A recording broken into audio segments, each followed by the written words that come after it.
11주차 2차 시 강의 시작하겠습니다. 2차 시에서는 호소와 부영양화에 대해서 강의를 하는데요. 지금 여기 보이는 이 사진의 모습은 광주에서 하순을 가다 보면 뭐 큰 간판에도 이런 그 사진이 남아 있어요. 여기는 여러분들이 매일 사용하는 수돗물의 원료가 들어있는 호소인 동복호라는 것이에요.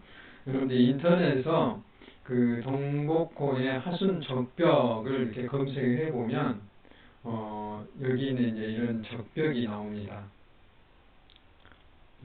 여기를 이제 적벽이라고 그러는데요. 지금 이 글자가 써져 있는 곳, 여기가 이제 돌 색깔이, 여기 있는 바위의 색깔이 약간 붉게 되어 있다고 해서 과거에 방랑시인 김삿갓이 여기를 지나가다가 이 적벽의 아름다움에 젖어서 여기에서 며칠 묵고 여기서 이제 며칠이 아니라 상당 동안 머물렀다 해서 크게 알려진, 여기에 이제 자세히 보면 적벽동천이라는 그런 글자도 쓰여져 있고요. 지금은 이제 광주 시민들의 수돗물 공급하기 위해서 댐을 막아서 이렇게 물이 가득 차 있지만 옛날에는 이게 물이 아니고 이 지금 산 밑으로 하천이에요. 그래서 이제 이곳이 많은 사람들이 여름철에 여기에 이제 요즘으로 말하면 캠핑, 옛날 사람들은 철렵이라고 했어요. 물놀이를 하죠. 이제 물고기도 잡고 여기서 수영이 아니라 헤엄도 치고 그랬죠. 그런데 지금은 이제 광주 시민들의 상수원이기 때문에 접근이 안 되죠. 다만 이제 최근에 이 적벽이 이제 너무 아름답기 때문에 여기 보시면 지금 여기에 이런 망향정이라는 여기에 이제 제각과 이런 망향탑, 또 여기 뭐 김삿갓 시비, 이런 것들이 여기 이제 만들어져 있어요. 조성되어 있어요. 그래서 과거에는 이곳을 개방을 하지 않았는데, 여기 이제 지역이 하순군이기 때문에 하순군과 광주시가 협의를 해서 지금은 이제 여러분들이 하순군에 들어가서 예약을 하면 일정한 인원들은 여기로 방문할 수가 있어요. 그래서 이제 하순군에서 운영하는 버스를 타고 여기를 방문할 수 있고, 이제 여기에 무등산 지질공원으로 지정받았는데, 세계 지질공원 지정받았는데, 이 적벽도 지질공원에 이 일부로 포함이 되어 있기 때문에 지질공원 해설도 해주고 그렇습니다. 그리고 과거 여기서 많은 이제 영화들도 촬영이 된 곳이에요. 굉장히 아름다운 곳입니다. 기회가 되면 여기도 한번 가보면 좋겠습니다. 우리의 수돗물이, 제가 이제 제12주차에 상수도에서 강의를 할 텐데 이곳에서부터 시작된다 하는 그런 장소입니다. 그래서 이런 물이 이렇게 댐처럼 고여 있는 것을 우리는 이제 호소라고 이야기합니다. 우리가 일반적으로 호수라는 말을 쓰는데요. 이렇게 수를 쓰는데, 제가 마우스로 글씨를 쓰기 때문에 글씨가 이쁘게 보이지 않습니다. 이해해 주시고, 호수란 말을 쓰는데, 호소의 개념은 이 물숫자가 있고 이런 장소 개념이 있어요. 이게 호소고, 이거는 물수의 호수잖아요.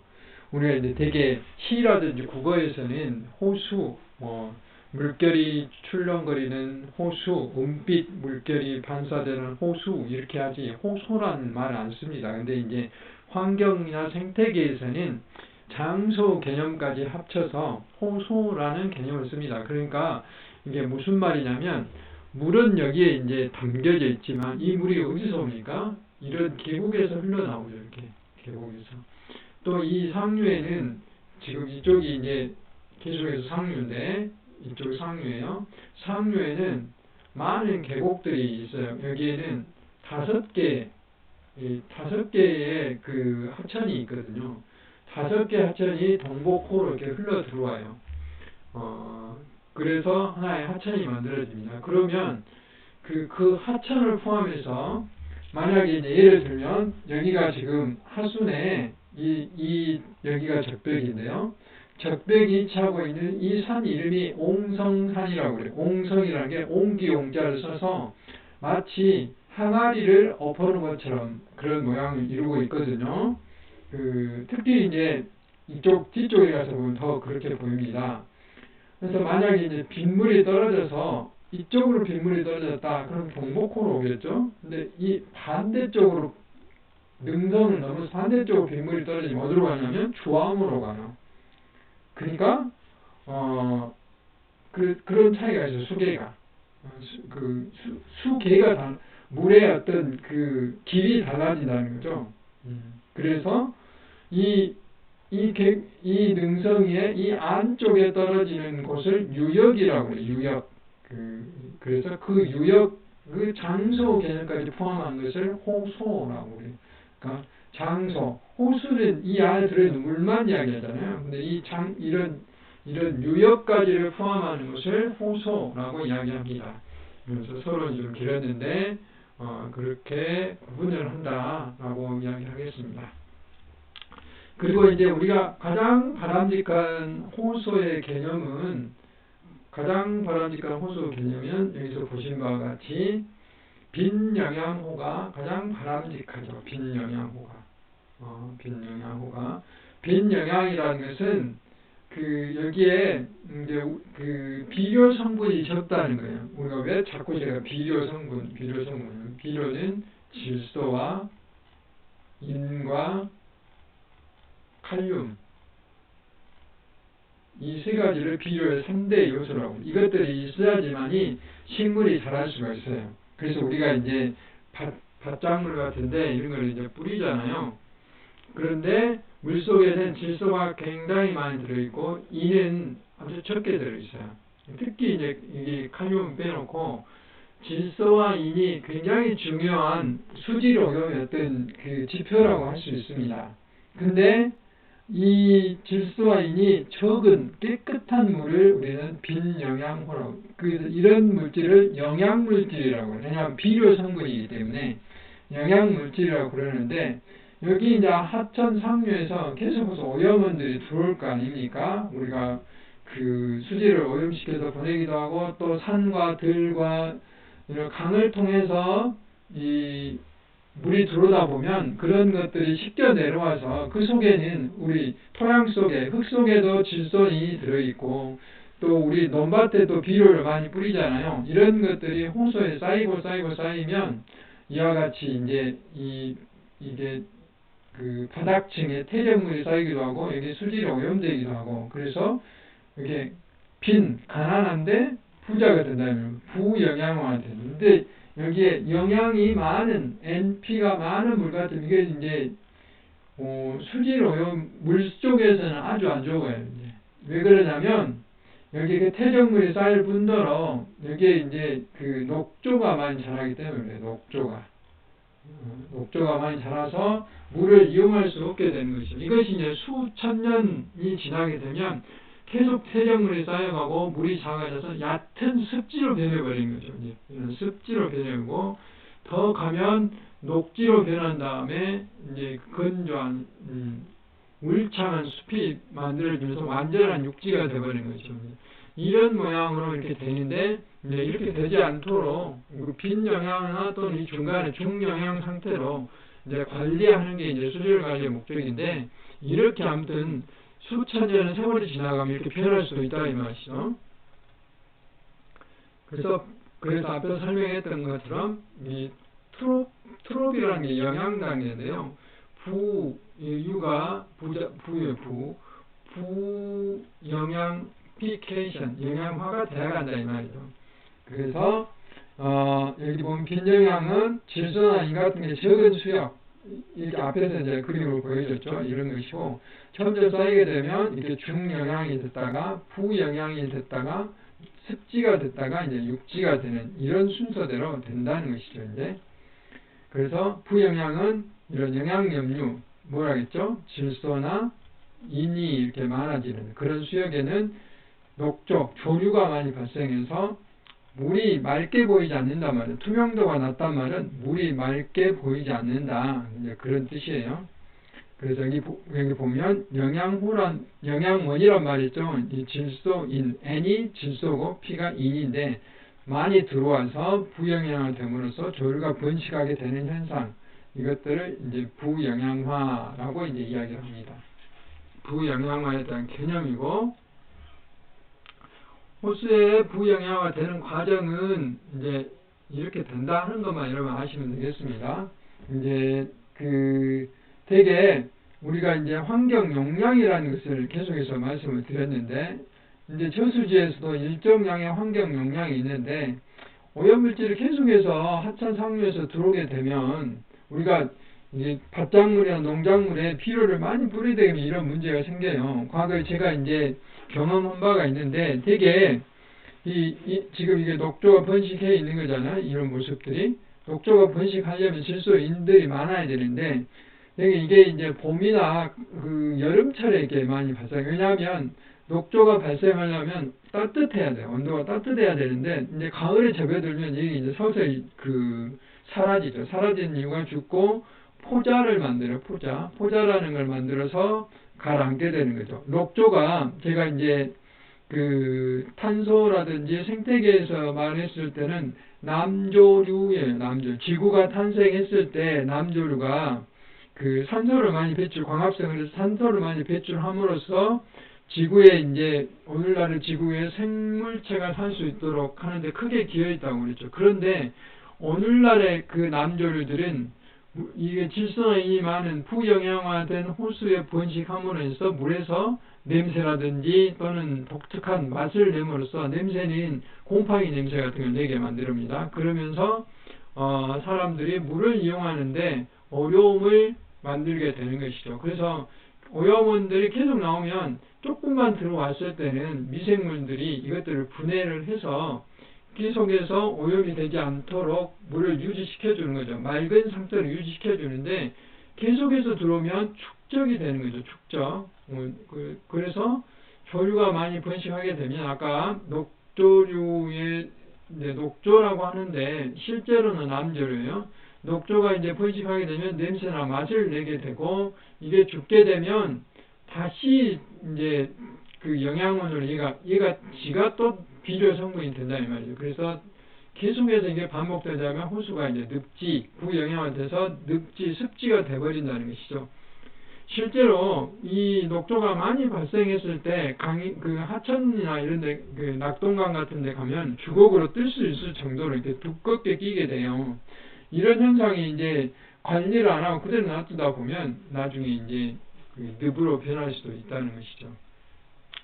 그래서 부영양화의 원인은 당연히 외부로부터 이런 퇴비라든지 화학비료를 많이 사용해서 그렇죠. 우리가 이제 유기농 해가지고 화학비료를 사용하지 않고 퇴비를 많이 사용하면은 농작물에 좋고 친환경적으로 생각이 될지도 모르겠지만 적정량을 사용해야 된다는 거죠. 너무 만하게 이게 과다하게 이 비료나 퇴비를 살포하게 되면 이게 남은 양들이 다 어디로 가냐면 강으로 흘러들어죠. 비가 오게 되면. 그래서 강으로 흘러들어오면 똑같죠. 우리가 예를 들어서 배추를 기르기 위해서 퇴비를 뿌렸어요. 그런데 배추는 10만 필요한데 우리가 20을 뿌렸어요. 그럼 20에서 10을 빼면 10만큼이 강으로 흘러들어요. 그래서 강으로 흘러들어오면 강 속에 있는 아까 녹조들은 배추하고 똑같이 식물이에요. 그러니까 녹조들도 질소인 같은 이런 비료 성분이 들어오니까 아이고 좋아라 그러면서 많이 번식하게 되면서 녹조가 번식되는 것이죠. 이런 것들을 말해요. 그 다음에 이제 나머지는 좀 어렵기 때문에 놔두고, 온도가 수온이 20도 이상이 되니까 아까 봄하고 여름이라겠죠. 그 다음에 이제 이런 오염원들이 들어왔을 때, 특히 이 비료 성분들이 많이 들어왔을 때 이런 문제가 생깁니다. 근데 이런 것들 들어오는 것이 꼭 이제 그 아까 제가 뭐 산과 금강들 이런 오염뿐만 아니라 그 산에서 숲에서 나오는 비정오염은 숲에도 낙엽이 썩는다든지 또는 생물들이 죽잖아요. 그러면 그것들이 분해되면 다 질소인이 되는 거예요.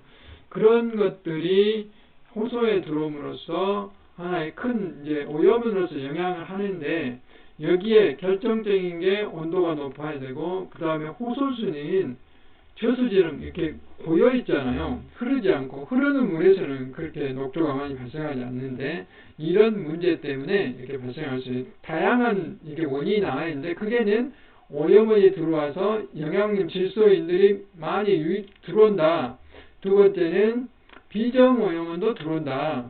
그래서 호수는 정체되어 있고 온도가 높기 때문에 그렇습니다. 1, 3, 6, 7 이런 것들이 크게 원인이 돼요. 특히 이렇게 이제 우리가 그 농촌 지역에 운전하다가 보면 그 도로 옆에 굉장히 많은 비료 포대들이 쌓여져 있죠. 그 중에 이제 하나를 제가 찍어놨는데 여기 뭐 보증표 그래가지고 질소인이 얼마나 들어있고 뭐 이런 표시가 돼 있어요. 근데 이런 비료들이 뭐 1,000원, 1,500원밖에 하지 않아요. 이제 그 농촌을 살리기 위해서 이렇게 공급을 하게 되는 것이죠. 비료 안에 탭이죠. 그렇게 됨으로써 농민들께서 이제 과잉으로 이게 그 살포를 함으로써 문제가 특히 이제 이게 그 흙 속에 충분히 섞어주면 조금 더 좋을 수도 있는데 이게 이제 그 표면에 이렇게 그대로 있기 때문에 비가 조금만 와도 이런 문제가 생겨요. 제가 이런 그 가을철에 그 김장 채소 그 파종 시기에 이제 비가 좀 온 적이 있어요. 그때 이런 그 퇴비 성분들이 아까 앞에서 보였던 동복고로 흘러 들어와서 되게 이제 그 녹조가 사라지는 시기인데 이 시기에 녹조가 이제 크게 발생했던 그런 경험도 제가 있거든요. 그래서 이 퇴비가 물속에 들어오게 되면 엄청난 영양원으로 작동을 해서 조류가 발생할 수 있다 하는 것이죠. 그래서 부영양화가 일어났다는 것은 첫 번째 그 경고가 녹조예요. 녹조. 여기 보면 이제 녹조가 좀 죽어가면서 색깔이 노랗게 보이는 게 이런 그 녹색으로 보이는 게 아니라 약간 이제 노란색으로 좀 보이죠. 이런 것도 이제 하나의 녹조라고 할 수 있고요. 그 녹조가 발생했다는 것은 광합성을 지네들이 하잖아요. 그 몸체가 뭡니까? 다 탄수화물인 유기물이잖아요. 유기물이 증가돼요. 뭐 이제 좀 제가 강의는 하지 않았지만 그렇다 보면은 유기물의 대표라고 할 수 있는 BOD라는 게 있어요. 이번 시간에는 설명을 하지 않겠습니다. 이런 유기물의 그 대표인 BOD 이런 것들이 증가가 되는 것이죠. 그 다음에 앞에서 말씀드린 냄새나 맛, 색깔, 탁도는가 물의 맑기 이런 것들이 이제 안 좋아지는 것이죠. 그리고 곰팡이는 흙냄새, 뭐 어떤 데는 독소도 발생이 돼요. 물 맑기도 낮아지고 그 다음에 호수에 그 여기는 호수라고 써놨는데 호소라고 해야 맞습니다. 호수의 이제 바닥 부위는 혐기성화 말이 어려운데요. 혐기성이라는 것은 산소가 없다는 뜻이에요. 산소가 이제 이 조류가 이렇게 표면을 덮어버리기 때문에 이 깊은 곳은 산소가 사라지게 되는 거죠. 그래서 이 혐기성화 된다는 것은 상당히 이제 그 수질이 나빠질 수 있는 하나의 그런 거예요. 그럼으로써 햇빛도 잘 안 들어오고 그렇기 때문에 여기에 살고 물고기라든지 조개류들 이런 것들이 죽게 되는 거죠. 어패류가 죽게 되는 이런 문제가 생기게 됩니다. 부영양화가 일어났다는 것은 수질도 나빠지고 그 다음에 생물이 살 수 있는 여건이 나빠져서 물고기나 조개류들이 죽을 수 있다 그런 것입니다. 그래서 부영양화의 특징에 대해서 나왔는데 요거는 너무 이제 그 전공적으로 좀 어렵기 때문에 제가 그냥 넘어가도록 하겠습니다. 여러분들 혹시 이제 관심 있으시면 나중에 그 질문을 하시면 제가 답변을 해드리도록 하겠습니다. 질문은 뭐 이메일도 좋고 뭐 다양한 방법으로 하시면 되겠습니다. 전화를 하셔도 되고 다음에 이제 우리가 이제 부영양화 일어나면 아까 제일 크게 일어나는 게 뭐라 했죠? 조류가 발생한다고 했죠. 그 조류 중에 이제 녹조라떼라고 표현하는 그 신조가 있는데 이렇게 그 플랑크톤이 많이 자라고 있는 것, 이런 것 때문에 이제 문제를 삼는 것이죠. 이렇게 녹조가, 여기는 이제 제가 그 뉴스원에서 제가 그 발췌해 놓은 것인데요. 마치 뭐 이런 그 풀밭을 배가 가고 있는 것처럼 보이잖아요. 근데 이런 물 문제 중에 특히 녹조는 냄새나 독소, 그 수생태계 어떤 문제를 발생하기 때문에 관심을 많이 가져야 돼요. 우리나라의 수질 정책의 가장 핵심이 녹조를 어떻게 해결할 것이냐, 이것이죠. 지금 4대강의 보를 허무르냐 마냐, 수문을 이으냐 마냐, 이것의 관건도 녹조 때문에 그래요. 녹조가 이제 발생을 하지 않으면 그 물을 가둬놨다가 적절히 이용할 수도 있는 것인데, 물을 가둬놓으면 정체가 되기 때문에 이런 이제 플랑크톤 녹조가 발생할 수 있는 그 요건들의 요인들을 만들어, 아까 온도가 높아야 되고 오염원들이 많이 들어와야 되고 정체가 돼야 된다, 그죠? 근데 그런 요인들을 만들기 때문에 지금 이제 문을 영산 강도 하나는 수문을 열고 하나는 그 영산 강에는 승천부와 죽산부라는 두 개 부가 있는데, 강주시에 있는 승천부는 수문을 열고 그 아래 전라남도에 있는 죽산부는 허물기로 지금 현재는 이제 결론이 났는데 최종 확정이 또 돼야 되겠죠. 그래서 이제 조류에 대한 것인데, 조류라는 것은 그 식물성 플랑크톤을 말해요. 근데 특별히 이런 그 영어로는 algae라는 게 하고 광합성을 하는 식물성 플랑크톤인데, 당연히 생태계에서는 광합성을 하기 때문에 식물이죠, 식물. 그래서 1차 생산자라고 합니다.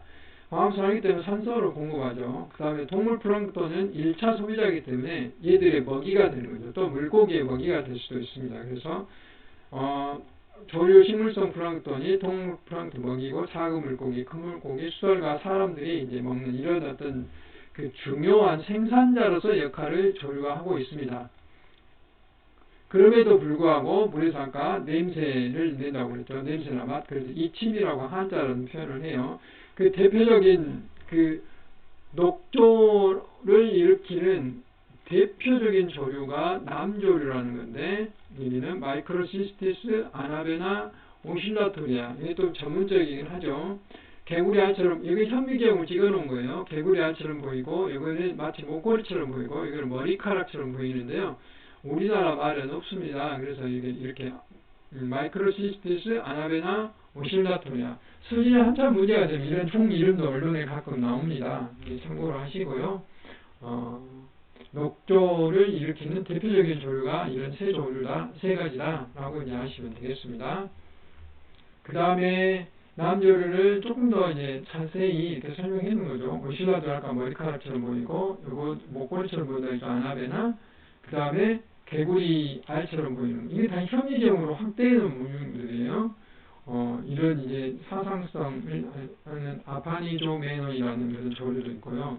이런 것은 남조류가 북영양화의 하나의 대표적인 조류다라고 이야기했습니다. 조류에는 남조류뿐만 아니라 진짜 녹조류가 있고요. 또 규조류라는 것도 있어요. 또 와편모 조류라는 것도 있어요. 그래서 여기서 이렇게 말씀드리겠습니다. 규조류라는 것은 그 규조가 뭡니까? 모래 같은 거예요, 모래.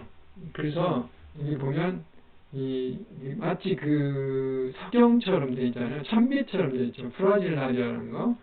이것도 모래처럼 유리처럼 갈라진 거 보시고, 이것도 별 모양으로 되어 있죠. 그래서 아스트로넬라라고, 여기는 바늘처럼 되어 있죠. 그래서 시네드라라고 이제 표현을 하죠.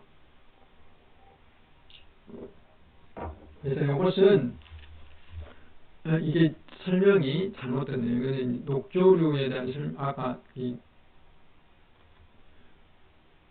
이런 남조류에 대한 설명인데 규조류가 나왔네요.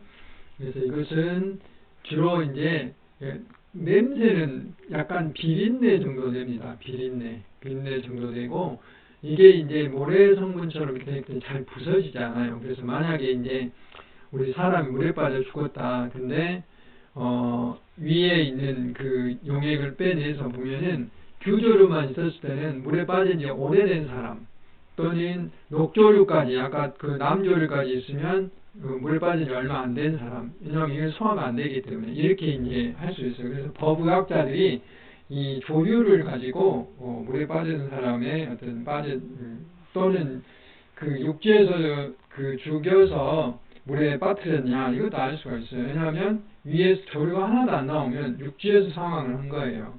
이거 법의학자들이 이걸 이제 이용한 거죠. 과거에 제가 이제 법의학자님하고도 일을 해봤는데 조류가 그런 쪽에서 상당히 많이 이용이 되고 있어요.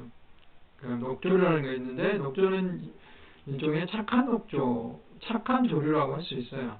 그 다음 편모조류는 여기에 이제 이런 키움이 이런 그 털이 두 개 있어요. 그래서 헤엄도 칠 수 있는데 문제는 얘들은 물을 그 바다에서 적조가 이제 빨갛게 근데 육지에 있는 호수물도 이렇게 빨갛게 물들이는 그런 특징이 있어요. 제가 직접 경험한 바도 있는데 그런 조류 특징이 있고 이 원인은 바깥에서 많이 들어오기 때문에 그렇죠. 이런 비료 성분이 질소인들이 많이 들어와서 이렇게 바깥 많이 들어오기 때문에 그렇죠. 생활하수가 들어오고 비저오염이 들어오고 이런 게 들어와서 그렇다 하는 것을 말씀드렸습니다. 그럼으로 인해서 앞에서 제가 설명을 했죠. 햇빛이라든지 또 물의 흐름이 정체되어 있다든지 또 온도가 올라갔다든지 이런 것 때문에 그래도 온도가 올라가면 햇빛이 좋아야 되겠죠. 왜냐하면 이건 식물이기 때문에 이런 영향들을 받는다라고 이제 말씀드렸습니다. 그로 인해서 이렇게 냄새나 맛에 문제가 생긴다, 생태계 교란을 일으킨다 하는 것은 앞에서 이제 설명드렸던 내용들을 다시 한번 상기해 드린 거고, 아까 편모조류들이 여기 지금 크게 잘은 잘 안 보이지만 이게 이제 붉은색이에요. 이게 붉은색 이렇게 녹조가 발생된 것이고, 녹조가 특히 많이 발생한 시기는 비가 왔을 때, 비가 왔다는 것은 그만큼 그 질소나 인 같은 게 많이 들어올 수 있는 어떤 근거를 만들잖아요. 그러니까 그 강우와 밀접한 관련이 있다. 여기 보면 이렇게 비가 왔을 때 녹조류가 증가되는 거죠. 비가 이렇게 저수량이 늘어났을 때 녹조류가 조금 있다가 한 일주일 후에 녹조류가 늘어나는 것을 알 수가 있습니다. 그래서 이제 이것을 해소하기 위해서는 여기에 기둥을 박아서 여기에 공기를 집어넣어요. 이렇게. 그럼 이게 이제 터져나면서 물을 이렇게 돌리거든요. 물을 순환시켜요. 저층과 상층화. 그러면 아래층 가면 햇빛이 없기 때문에 녹조가 이제 잘 자라지 못하게 하는, 힘을 일으켜야 하는 그런 작용도 하고, 황토를 살포해서 녹조를 가라앉기도 하고, 황산동이라는 구리 성분을 약재를 사용해서 죽이기도 합니다. 이제 이런 여러 가지 관행들이 있는데, 요즘은 주로 이제 이런 폭기 장치 이런 것을 많이 이용하고 있죠. 그래서 폭기 장치는 외부로부터 이렇게 공기를 집어넣어서 물을 순환시키는 이제 그런 기능들이 있고요.